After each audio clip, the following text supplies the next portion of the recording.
Nesta aula vamos abordar o tema expansão da consciência. Em primeiro lugar, eu quero modificar o nome de consciência, que é o nome que será mais conhecido por vocês, para expansão da percepção consciente.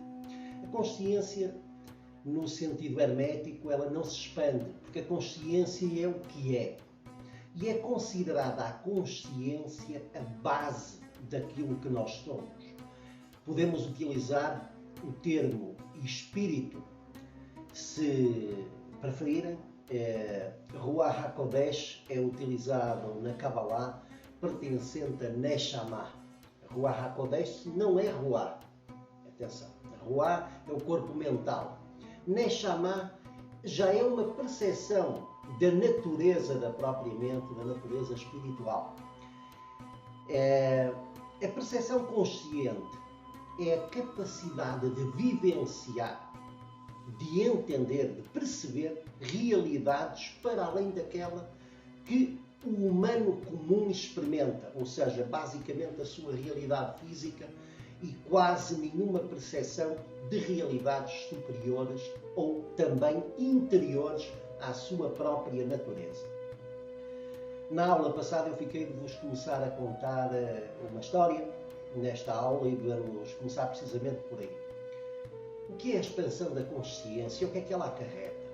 A expansão da percepção consciente é a aproximação da percepção da consciência mundana, da percepção que temos do mundo comum, de realmente da consciência profunda e superior. Não há palavras fáceis para definir isto. A expansão da percepção consciente é um caminho prático e meditativo. E ela abre todas as vossas capacidades porque vos aproxima da vossa natureza divina, do ser original que vocês são. E então, falando dessa história, tenho que citar o querido atual presidente de Avram, Roberto Pereira, um praticante sério e bom, que há cerca de um ano começou a estudar comigo, embora a sua procura e busca sejam mais antigas, bem mais antigas. Mas nestes métodos há cerca de um ano que ele começou a realizar estas técnicas. E várias coisas que se foram desenvolvendo ao longo do tempo. O Roberto não treina capacidades psíquicas. O Roberto treina aprender a conhecer-se, aprender a ser feliz e elevar a sua percepção consciente, ou seja, aquilo que ele compreende como ser humano, que é capaz de ver como ser humano, em direção à sua consciência primordial, a natureza da mente, como chamam no budismo. Utilizando estas técnicas, aquilo que nós experimentamos e aquilo que nós somos muda, ascende, sobe. E então, em certo momento, ele comentou com o grupo, estávamos presencialmente numa reunião, que ele procurava os documentos pertencentes a familiares, às filhas dele, e não sabia onde os tinha postado. Eu disse-lhe assim: olha, Roberto, mas isso é fácil. Ele é engenheiro civil, desenha bem. Tu desenhas o mapa da tua casa com os móveis, passas o dedo por cima e onde tiverem esses documentos, infalivelmente, se tu assim o quiseres, o teu dedo vai indicar. E ele assim fez. Qual não foi o espanto dele que, ao passar o dedo por cima dos móveis das várias divisões, ele parou no móvel e à ideia dele veio a gaveta e o lugar, à mente dele, uma visão onde estavam os documentos. Foi verificar e, de facto, os documentos estavam lá. Porquê é que isto é importante? Porque a maioria das pessoas andam a treinar poderes psíquicos e andam 10 anos a tentar treinar poderes psíquicos e não são capazes de, numa situação de necessidade, utilizar uma capacidade para encontrar algo, ou seja, dar uma utilidade real a uma capacidade mística ou a uma capacidade psíquica. E, no entanto, quando o Roberto treinou as técnicas de expansão da consciência, isso abriu um leque, como a todos os que as praticam. A expansão da consciência baseia-se em técnicas meditativas que vocês não encontrarão em lado nenhum. Poderão encontrar semelhantes, mas nunca encontrarão Estas técnicas são totalmente originais.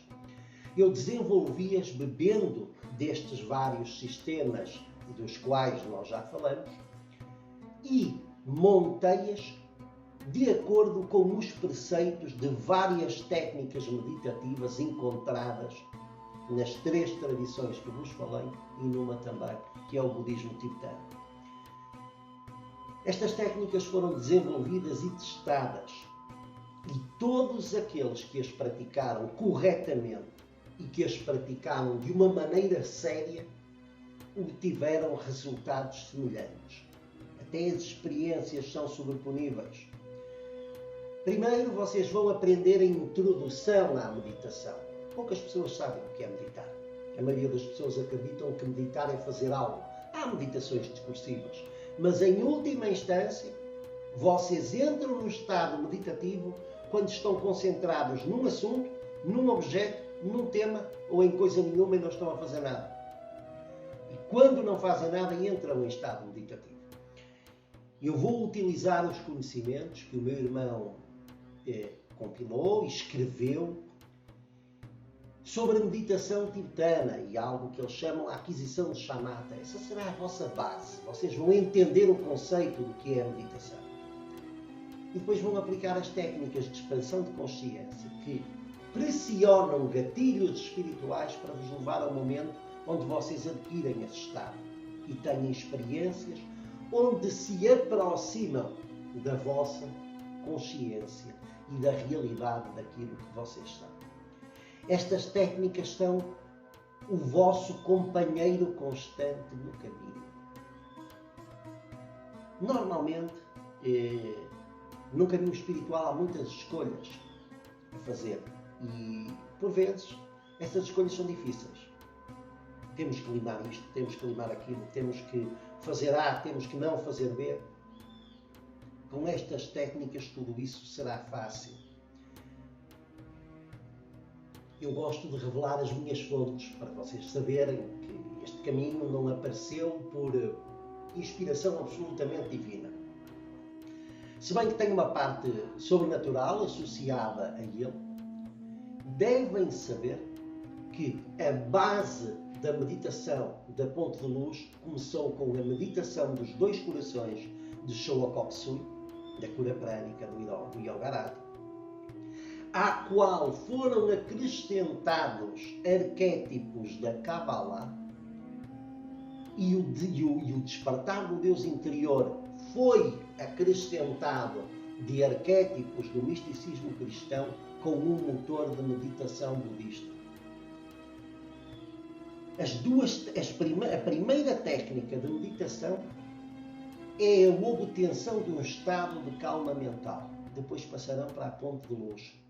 Quando já tiverem a capacidade de se concentrar, porque vocês vão aprender nos exercícios de hermetismo moderno a concentração multissensorial, vão ter a capacidade a seguir de realizar a técnica da meditação da Ponte de Luz e ela trará resultados extraordinários. Devo já dizer-vos que o pior inimigo da meditação é a fantasia e a confabulação. Vocês devem praticar as técnicas tal e qual elas vos são ensinadas. Não devem começar a fantasiar a meio das mesmas, senão que não conseguem criar uma linha de força necessária para que essas técnicas produzam os efeitos que devem produzir. Os estudantes que as têm praticado desta maneira têm obtido todos os mesmos resultados e experiências muitíssimo semelhantes, mesmo durante o processo meditativo. É assim que deve ser. Uma prática deve ser reprodutiva. Depois de praticar a meditação da Ponte de Luz e quando estabilizarem essa técnica, vão passar à técnica do despertar do Deus interior e poderão fazer essa técnica e aplicar-lhe na sua parte final várias técnicas acessórias. Eu comecei por dar a oração do Pai como a técnica de base a nível público para todos, mas neste curso ensinarei mais técnicas para aplicarem nessa meditação quando atingirem um estado determinado. Estudantes excepcionais que façam estes cursos e que realmente tenham um aproveitamento bom e que realmente se entreguem, terão acesso ao despertar da deusa. O despertar de Uraeus. E o que é Uraeus? Quando vocês olharem para uma figura de um faraó, vão olhar, por exemplo, para aquela máscara muito conhecida de Tutankhamon, vocês vão ver que ele tem uma serpentinha aqui. Okay? Essa serpente é Uraeus. No Oriente, esta técnica chama-se despertar de Kundalini. Há muita tonteria, muita tolice e muito disparate escrito sobre o despertar de Kundalini. O fogo sagrado da deusa, ou seja, a vertente feminina, a Shekinah dentro do ser humano, utilizando linguagem cabalística, é uma prática muitíssimo séria e obriga a uma entrega profundíssima. Antes de sequer pensar em fazer essa técnica, de ativar esses poderes, vocês têm que passar por um percurso místico determinado. Têm que amadurecer. O despertar do Deus interior é uma consequência a seguir à ponte de luz. A meditação da ponte de luz, ela leva-vos a um estado de paz interior, ativa o centro cardíaco da generosidade e o centro coronário da comunicação com a Shefá, que é o influxo divino. Aqui encontramos Tiferet, aqui encontramos Keter, na correlação das Sefirot com os centros energéticos do corpo humano. Hoje em dia eu posso utilizar, mesmo dando estes conhecimentos, a palavra chakra ou chakra, como vocês utilizam, que significa roda. Na realidade, a nível energético, eles não são rodas, são vórtices, como pequenos redemoinhos ou tornados que existem no corpo energético e no corpo astral. É importante que vocês entendam que não faz sentido eu utilizar somente uma terminologia cabalística, somente uma terminologia hermética e simplesmente ignorar a terminologia oriental. Nós temos a nossa terminologia, eu utilizá-la-ei, mas como disciplinas como a yoga, disciplinas como o budismo são muito vulgarizadas, infelizmente nem sempre bem vulgarizadas, nem sempre bem apresentadas, mas são muito perfeitas nos seus sistemas originais, então por vezes eu utilizarei algumas palavras para facilitar a vossa compreensão. Como por exemplo, vocês vão me ver utilizar a palavra karma e nem sempre me vão ver utilizar a palavra tikkun haolam, que é a representação, lei da causa e efeito, no hermetismo, tikkun haolam na Kabbalah, karma, nos conhecimentos do Oriente. Hoje o mundo é muito pequeno e nas técnicas de expansão da consciência podem ter a certeza absoluta que eu dei o meu melhor para utilizar os métodos melhores dos vários sistemas que existem no mundo. Não há por que sermos ciumentos e dizermos não, o hermetismo é melhor, não, a Kabbalah é melhor, não, o budismo é melhor. Melhor é o que funciona. Aprendam isto. Melhor é o que produz resultados melhores e mais rápidos. Melhor é o que vos transforma, melhor é o que vos dá acesso ao conhecimento da realidade e ao conhecimento daquilo que vocês realmente são. Por isso, a Vama é eclética. Por isso, este curso bebeu de várias fontes e sintetizou o melhor que eu consegui sintetizar. Vocês perguntarão, este é o conhecimento definitivo e derradeiro? Isso não existe. Este é o melhor conhecimento que eu vos consegui dar, que tem sido testado por várias pessoas e tem dado muitas provas daquilo que faz. Para além das provas pessoais que eu tenho, todos aqueles que têm praticado com afinco este sistema têm tido e colhido muitos resultados daquilo que têm feito.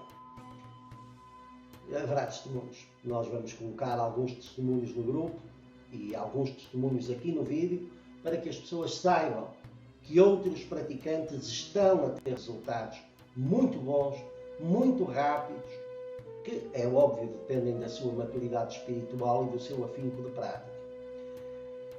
Este é o tronco de conhecimento que acompanha todo o restante saber.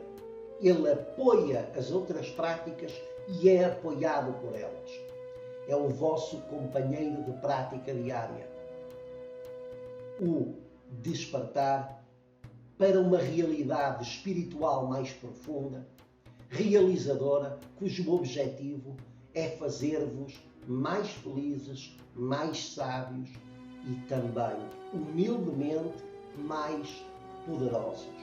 Disso trata a expansão da consciência, que vos acompanhará desde o primeiro exercício até aos estados mais avançados da vossa evolução, que vão muito para além deste caminho. Este foi o assunto desta aula. Agora já sabem os 4 canais principais do tronco de conhecimento deste curso chamado Despertar da Chama Divina. Haverá muitos cursos acessórios que aprofundarão os vossos conhecimentos nas várias áreas, mas agora já sabem o que esperar, já sabem o que vão aprender e já sabem aquilo que vão fazer no núcleo deste conhecimento. Vão aprender a meditar, vão desenvolver capacidades, vão ter mais controle sobre as vossas emoções e pensamentos, vão ter muito mais controle sobre a vossa vida, vão ser pessoas definitivamente mais felizes, melhores e mais realizadas. Pequenos problemas familiares, situações em que vocês precisem de respostas, vocês vão encontrá-las aqui.